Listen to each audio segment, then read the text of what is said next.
Ito, pakinggan po ninyo. Presidente ng PDP laban at nasa kalagitnaan po ng kampanya ang ating bansa. Political ally po ako.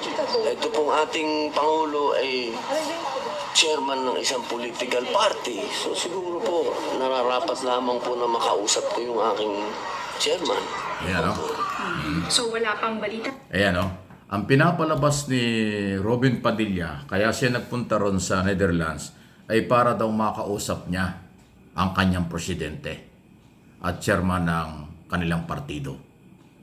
Kasi si Robin Padilla, siya po yung presidente ng PDP laban.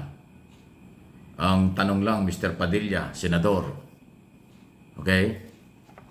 Eh, ang tagal-tagal na nandito si Duterte sa Manila, sa Davao.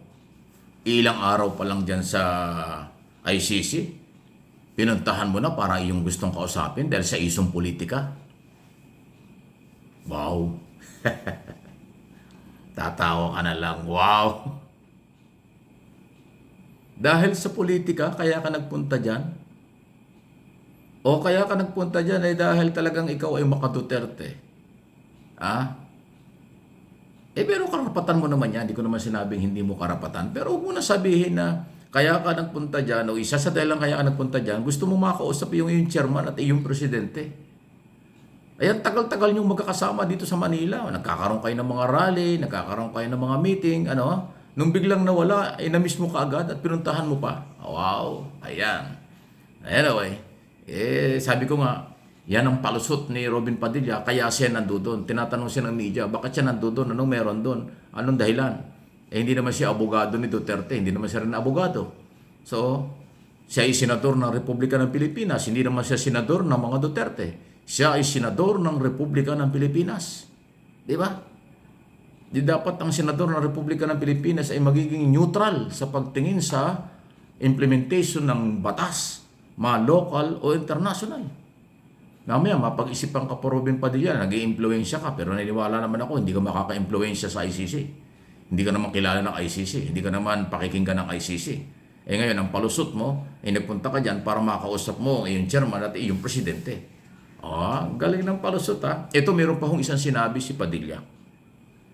Lumabas na ito at nag-viral pa nga yung statement niya. Dahil sa pagiging emosyonal ng mga followers ng mga Duterte, ito ang kanyang sinasabi. Sa eleksyon ninyo o sa eleksyon ninyo, ilabas ang inyong nasa loob. Ayan. Bilang emotional, ibig sabihin ang kanyang sinasabi, sa darating na eleksyon, sa eleksyon po ninyo, ilabas ang inyong nasa loob. Anyway, kung kayo may galit siguro o kung ano man ang inyong naramdaman, ibuhos nyo doon sa eleksyon. Hindi man niya sinabi, paboran nyo ang mga pro Duterte. Huwag nyong iboto ang iba. Parang gano'n. Kasi ang kanya sinasabi, tinuturo sa mga DDS, ibuhos na lang. Yung nasa loob nyo ay gawin nyo during election day. Ayan, may kampanya pa. Di ba? Ay karapatan mo naman yan. Alang masama. Nire-relay ko lang para may idea yung mga tao. Dalawang issue ito. Nagpunta ng ICC para makita daw si Duterte. Pangalawa, ang kanyang panawagan, ibuhos na lang ng mga supporters ni Duterte ang kailang emosyon, kung anong kailang nasa sa loob, yung nasa loob nila, sa araw ng halalan. Ayan. Di ba? May politika na naman. Anyway, sige lang po. At least meron kayong idea kung ano yung mga hugot, ano ang galaw. Bakit nandoon si si Robin Padilla sa Netherlands. Okay? Siya po yung nag-iisang senador na nagpunta ron eh. Wala pang senador na pupunta. At kung ikaw naman senador, bakit ka naman pupunta ron? Di ba? International court na ho may hawak dyan. Wala ka naman magagawa doon eh. Kahit na anong kasikatan mo sa Pilipinas, kahit sino ka pa rito, hindi ka papansinin doon. Dahil ang pinapansin lang doon, yung recognized lawyer at saka yung immediate family. Yun lang mo ang kinikilala ron. Pero may limit pa ang galaw doon. Dahil po ang ICC International Criminal Court, hindi katulad ng local court dito sa atin na pwede mong imbitahan yung judge, mag-dinner, pwede kayong walk-in para makipag-dialogue, usap, kung ano man. Ay doon hindi po. Doon sa kanila pag meron kang petition, isulat mo na lang. Di susulatan ka rin kung nireject o tinanggap ang petition mo. Walang trial sa mga petition. Walang trial masyado sa kung ano-ano mga motion. Ang actual na trial doon ay ang pag-uusapan ebidensya. Presentation ng ebidensya at presentation ng defense counsel kung paano i-counter ang ebidensya ng mga prosecutor. Ganun po doon. Hindi doon pinag-uusapan yung mga motion kung ano. Ang ICC, pag na-control ka na yan, nila, dahil sa warrant of arrest at hawak ka na nila, ay na lang po, limitado na ang lahat yan. Lahat ICC na ang may control. Okay? Pati pagdalaw, pati kung ano man, ay ibang-iba sila kaysa di sa atin. Hindi ka sa atin ito, may VIP treatment. Pag VIP rito ay nadadalaw kahit anong oras ng pamilya, nadadala ng pagkain, ano pa ba? Nakakalabas ng pasyal-pasyal, dinay lang, ay sa kanila wala. Pag kulong sa kanila, kulong ka. Walang VIP treatment.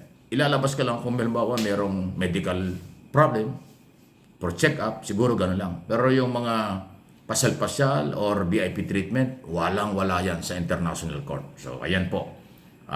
Anyway, inuulit ko, karapatan ni Robin Padilla magbiyahe doon, pero mukhang hindi naman siya kailangan doon. Okay? At ngayon, inamin na niya in public, dahil nagpa-interview sa media, na yun pala ang purpose niya. Gusto niya makausap ang dating Pangulo.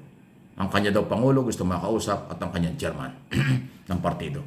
At siya daw ay bilang presidente ng partido, mahalagang kausapin yun. Sabi, bakit? Hindi naman dyan sa Netherlands ang eleksyon eh. Ang eleksyon ay dito. Dito ka magpakagaling kung paano kakampanya at manalo ang iyong kandidato. Nagpalusot ka pa eh. Na kunwari tungkol sa politika ang galaw mo dyan. Hindi. Alam pa kailan mga ICC sa politika ninyo at politika ng mga Pilipino dito sa ating bansa. Yun lang po ang ating paalala. Okay? Anong inyong masasabi sa galaw ni Mr. Robin Padilla? Ang senador ng Republika ng Pilipinas.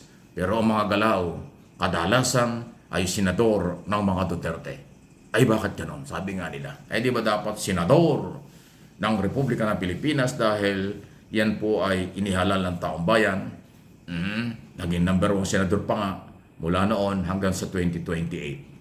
Talaga lang Wala talaga may tatago sa mga galawan. Kailangan nasa ayos, nasa lugar, para nasa tamang usapin din at proseso ang mga sinasabi at ginagawa. Okay? Ayan, kasama sila dalawa doon ni Harry Roque. Buti sana, okay lang si Roque, okay lang si Medaldea kasi mga abogado yun. Although si Roque may problema pa yan dahil hinahanap dito.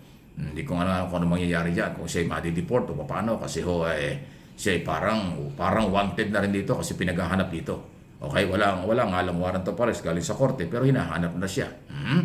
At yung issue ng political asylum, tingnan natin kung anong mangyayari doon. Yan ang gusto niya gagamitin si Duterte para makapagtago doon. Parang gano'n. Kasi pag nag-apply ka ng political asylum, gusto mong timira doon sa bansang yan ng legal. Pero kaya gusto mong timira sa Netherlands ng legal because nandoon si Duterte na kanyang kliyente at kanyang dating amo. Yung ba yun? So, ginajustify lang na nandoon si Duterte pero ang totoo ay nagtatago siya, ayaw niyang harapin ang batas sa Pilipinas kung saan meron siyang kaso at meron siyang dapat ipaliwanag before WADCOM ng Kongreso. Ganon ang dating Huling-huli ang mga palusot. Please like, share ng ating mga video. At kung hindi pa, subscribe. Mike Abi Opinions at MA Pinoy TV.